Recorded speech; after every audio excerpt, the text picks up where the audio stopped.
Hey, I'm Greg Gifford, and this is SEO in 2024.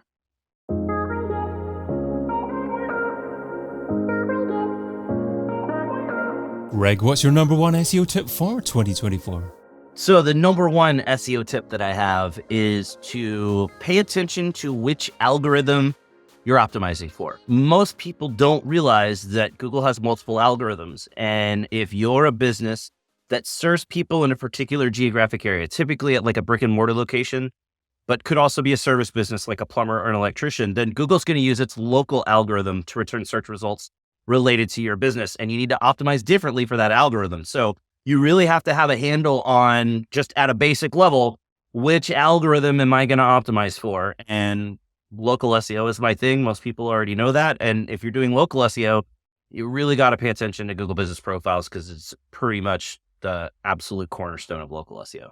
Right. Okay. I was going to say that. Is that all about Google Business Profile, or are there other aspects to the algorithm? Yeah.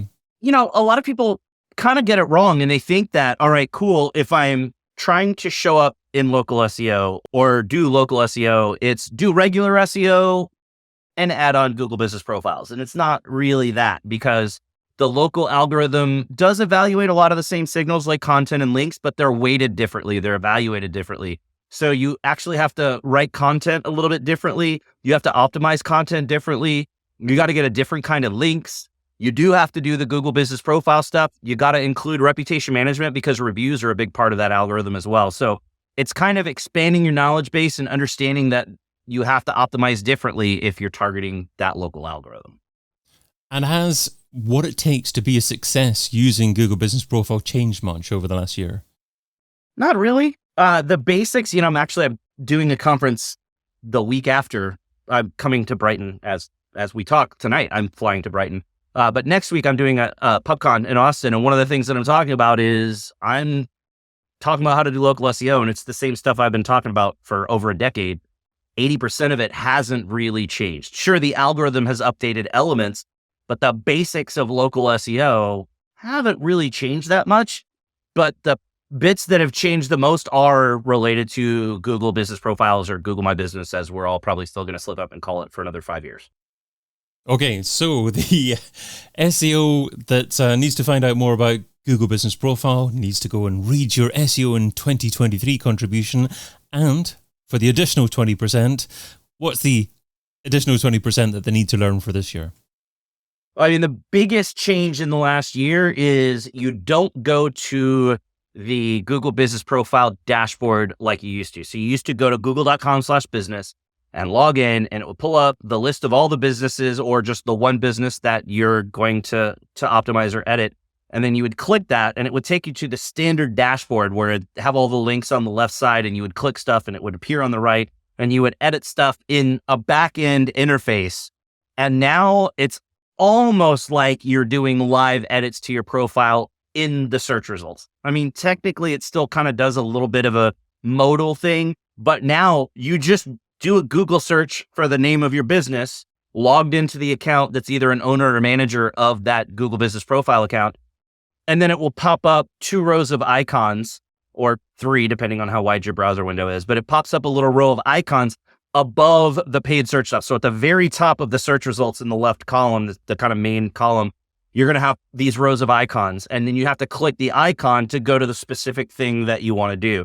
So, in the back, the old back end, you used to have one line item for reviews, and you'd click reviews and you'd have to go to the reviews and do this. Now there's a little icon for reviews. And the really cool thing is they'll put a little red badge on it if there are new reviews that have come in since you last logged in. So from an ease of use standpoint, I think it's a little bit easier.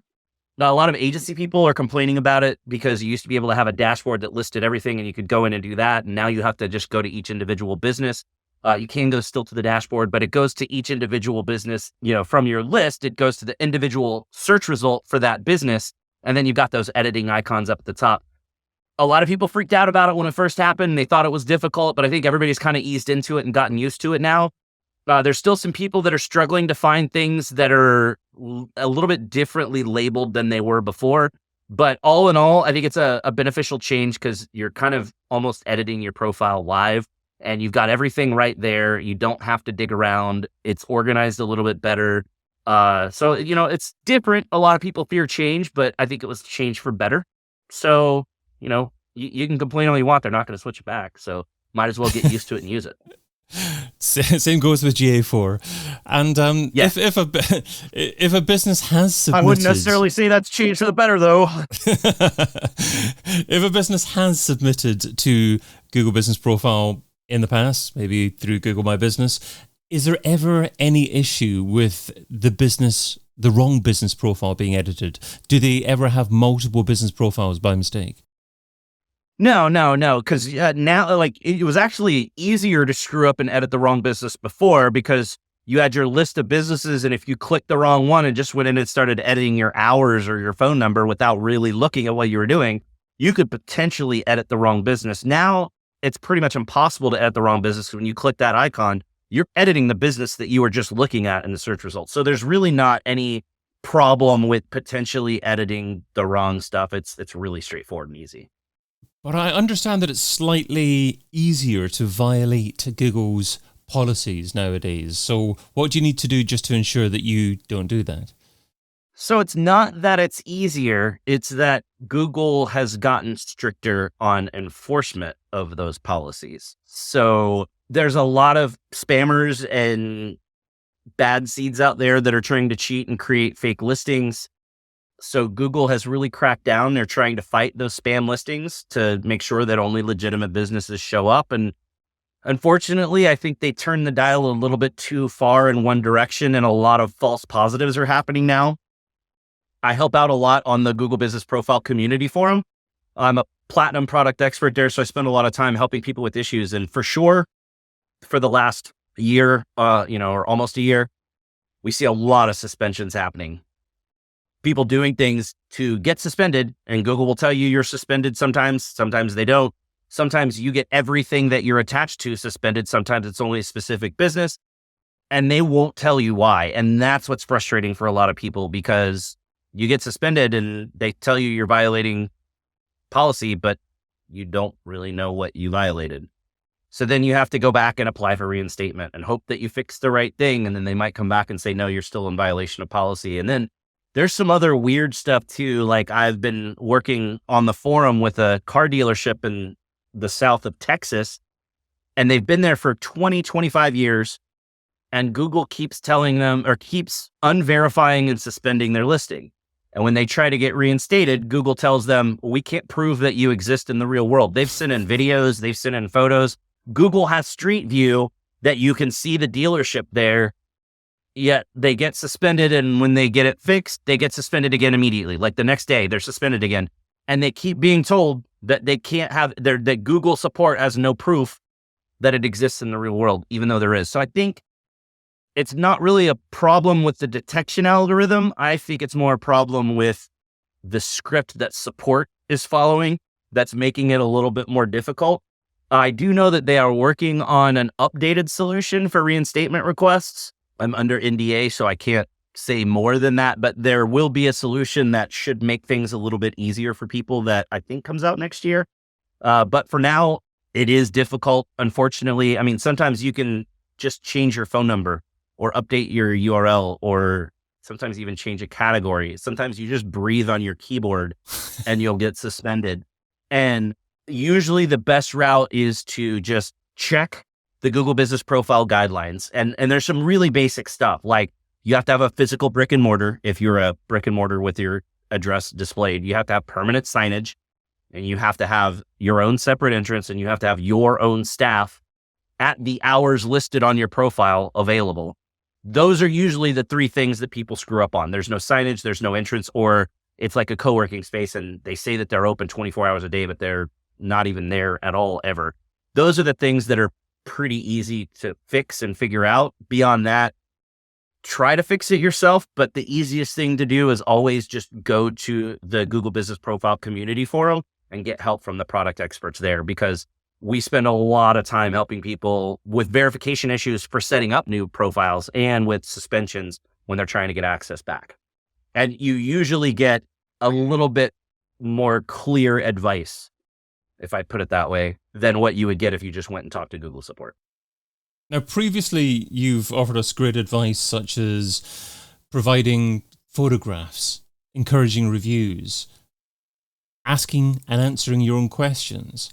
Is there any particular form of content associated with Google Business Profile that will give you a great chance to be head and shoulders above your competition these days?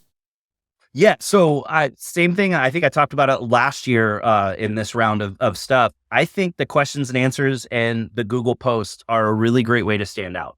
There's all the standard stuff that you can go see in any conference presentation or video or webinar or blog post that's like business name, categories, hours, reviews, all those main visibility/ranking factors. But then there's the conversion factors like the Q&A and the posts that don't affect how you rank, but they do affect the conversions that you're going to get. And I really love the Q&A section. And we're starting to finally see some traction there where people get it, because a potential customer is not going to go to your website and find an FAQ page and read through 50 questions and hope that their question is there with an answer. It's too time consuming.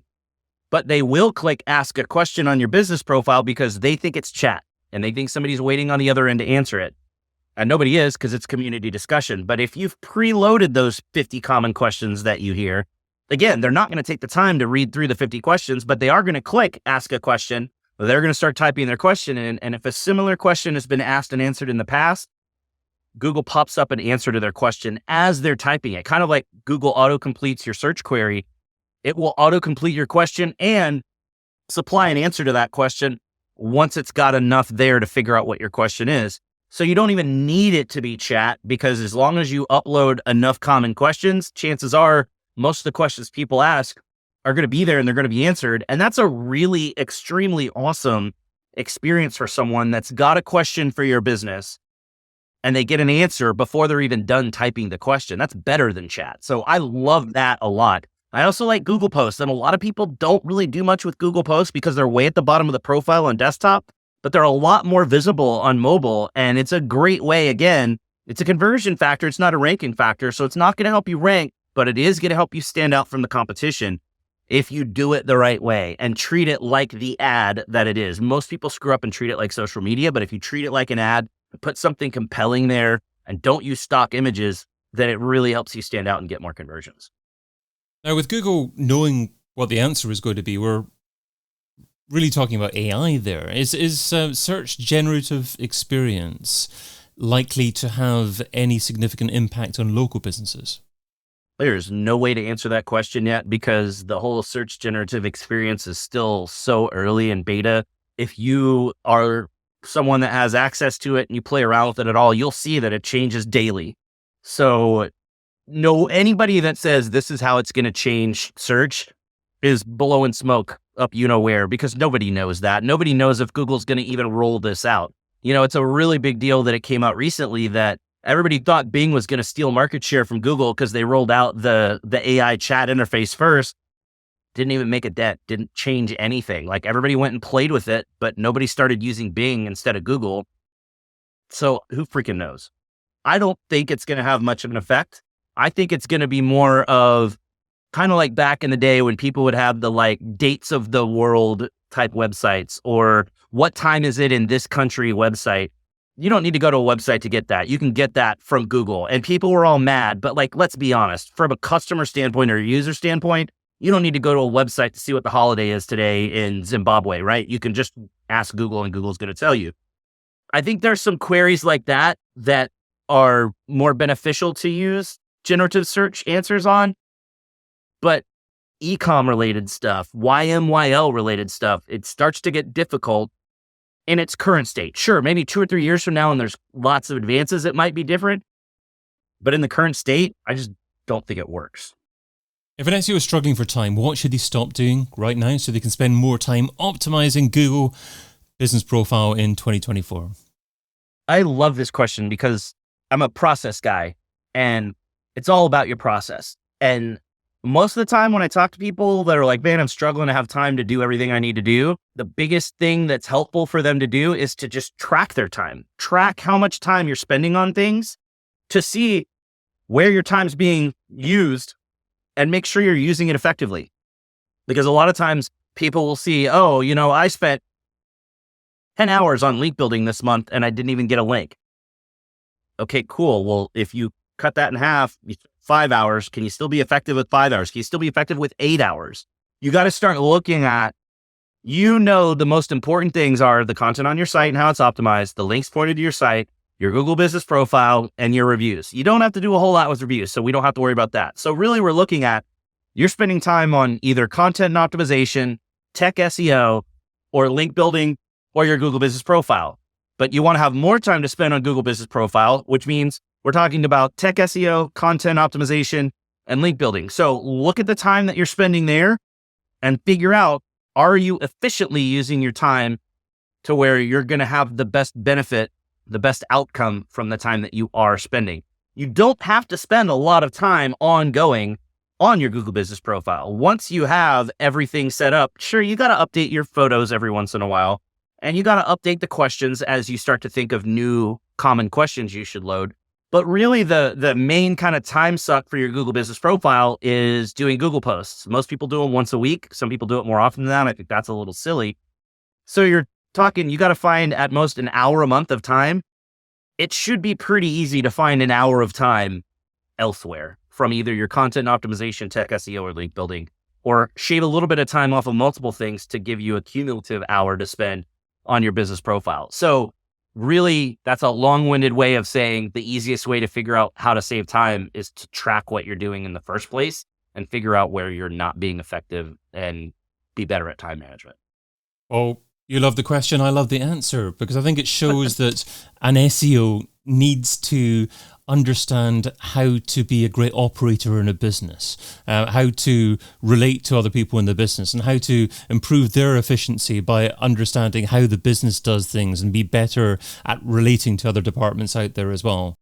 And that's so huge. That's actually what I'm talking about at Brighton in a couple of days, because everybody at a basic level that's in digital marketing knows what SEO is, and everybody that does SEO knows at a basic level how to do SEO.